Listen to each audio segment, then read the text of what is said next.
अस्सलाम वालेकुम, मेरा नाम डॉक्टर असफा कामरान है। आज की इस वीडियो में हम बात करेंगे आईवीएफ और इक्सी के बारे में।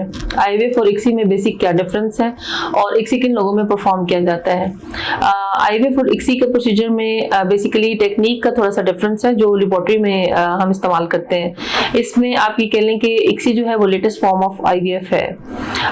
जो शुरू के फेजेस हैं जिनमें स्टिमुलेशन फेज या फिर एग पिकअप की फेज, वो दोनों प्रोसीजर की सेम ही होती है। उसमें सेम डोजेज और इंजेक्शन इस्तेमाल किए जाते हैं और एग पिक करने के बाद अगला काम जो लेबोरेटरी में फर्टिलाइजेशन का होता है वहां डिफरेंस आता है।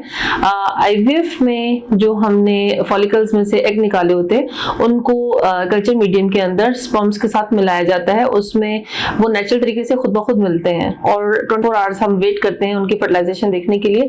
कुदरती तौर पे वो अंडे और जरासीम ये आपस में मिल जाते हैं। इसके बरक्स इक्सी में ये एक खास किस्म का इक्विपमेंट और लेटेस्ट माइक्रोस्कोप यूज होती है। इसमें एग को एक एग के अंदर स्पर्म को एक बहुत फाइन नीडल के जरिए बहुत एक्सपर्ट्स जो होते हैं वो इसके अंदर इंजेक्ट करते हैं और मेक श्योर करते हैं कि स्पर्म एग के अंदर इंजेक्ट हो जाए।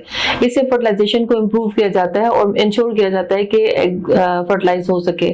अब इक्सी किन लोगों में परफॉर्म करते हैं? इक्सी हम मेल फैक्टर इनफर्टिलिटी में जहां स्पर्म्स के इशू हैं, उनकी काउंट का कम हो जाना या मॉर्फोलॉजी ठीक ना हो या फिर उनकी मोटिलिटी का इशू आता है उन केसेस के अंदर, और फिर एजोस्पर्मिया जहां हमें जरासीम सीमन में मिलते ही नहीं है, तो अगर ऑब्स्ट्रक्टिव टाइप ऑफ एजोस्पर्मिया है उसमें हम टीजा के जरिए या पीजा के जरिए हम जरासीमों को हासिल करते हैं और उनको अंडों के अंदर इंजेक्ट कर दिया जाता है।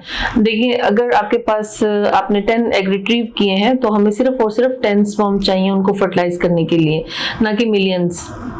इस तरह इक्सी के जरिए आप मेल फैक्टर को बहुत अच्छे तरीके से कंट्रोल कर सकते हैं। इसके अलावा इक्सी उन लोगों में भी परफॉर्म किया जाता है जहाँ पे प्रीवियसली आईवीएफ फेलियर के जो प्रोसीजर्स होते हैं उन केसेस में भी आप इक्सी को प्रेफर करते हैं।